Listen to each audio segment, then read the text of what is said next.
অসম চুক্তি বিপ্লৱ শৰ্মা কমিটিয়ে 2020 চনৰ ফেব্ৰুৱাৰী মাহত সেই সময়ৰ মুখ্যমন্ত্ৰী ডাঙৰীয়াক প্ৰতিবেদন দাখিল কৰিছিল। তেওঁলোকে কৈছিল জাতি মাটি ভেটি ৰক্ষা কৰিব 2016 চনত। সেই অনুসৰি যিখন অমিত শ্বাহ ডাঙৰীয়াই যিখিনি কথা ক'লে সংসদত যে ৰাজীৱ গান্ধী ডাঙৰীয়া সাহস হোৱা নাই আমি অসম চুক্তি ৰূপায়ণ কৰিম, আজিলৈকে অসম চুক্তিৰ প্ৰতি ন্যায় কৰা নাই, অন্যায় কৰি আছে।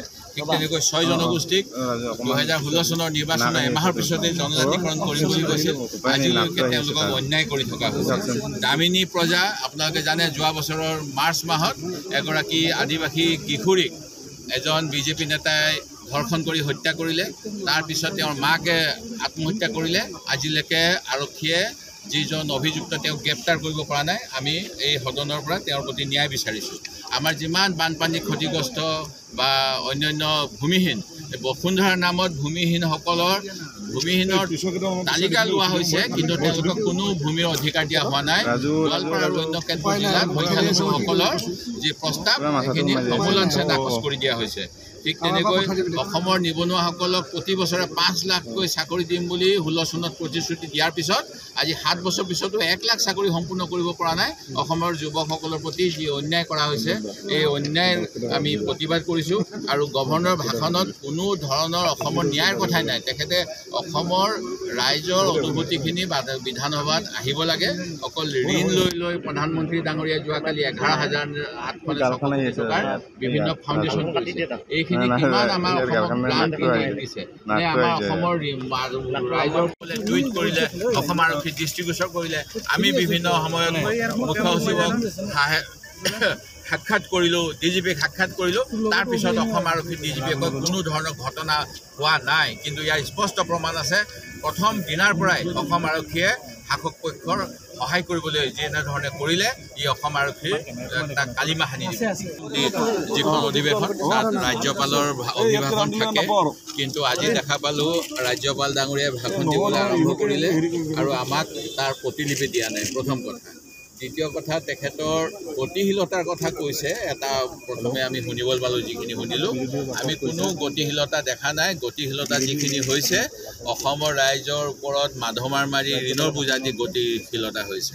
আৰু আমি বিচাৰিছোঁ ন্যায়। অসমৰ বিধানসভাখনৰ দায়িত্ব হ'ল অসমৰ জনগণৰ প্ৰতি ন্যায় কৰা, কিন্তু যোৱা সময়ছোৱাত কিমান অন্যায় হৈছে অসমৰ ৰাইজৰ ওপৰত।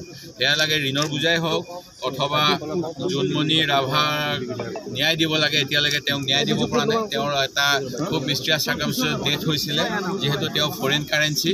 সেইটো আমাৰ সেইটো কোনো কথা নহয়। ইয়াত মই সদনৰ আৰু এটা কথা হ'ল যে অসম আৰক্ষীৰ যিটো জনসেৱাৰ্থে জনহিতাৰ্থে বুলি তেওঁলোকে যিটো বুকুত পিন্ধে বা বাহুত পিন্ধে, তাৰ বিপৰীতে মুখ্যমন্ত্ৰীৰ টুইট অনুসৰি মুখ্যমন্ত্ৰীৰ টুইট আহিলেহে তেওঁলোকে কিবা কৰিব বিচাৰে।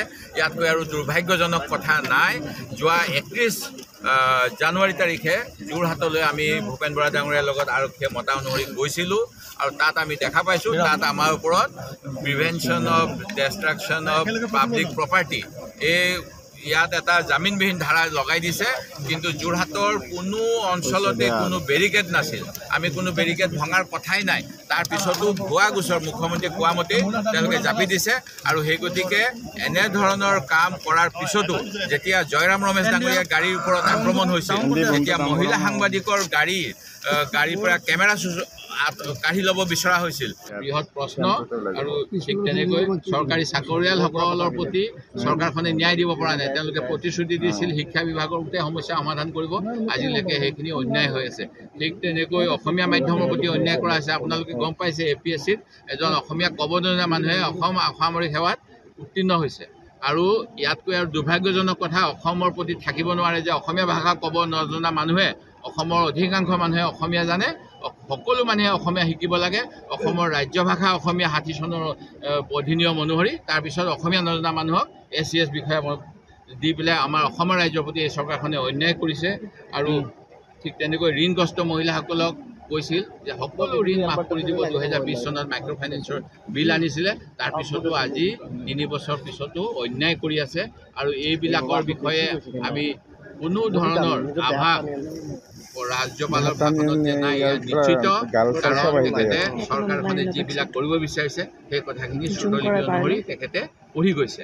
আৰু এইখিনি শুনি থকাৰ কোনো মানে নাই। এনেকৈ যদি আমি শুনি থাকোঁ সদনৰ সময় অপব্যয় আৰু অসমৰ জনগণৰ প্ৰতি বিৰোধীয়ে অন্যায় কৰা হ'ব। সেই গতিকে আমি অসমৰ জনগণক ন্যায় দিবলৈ আজি সদন ত্যাগ কৰিছোঁ।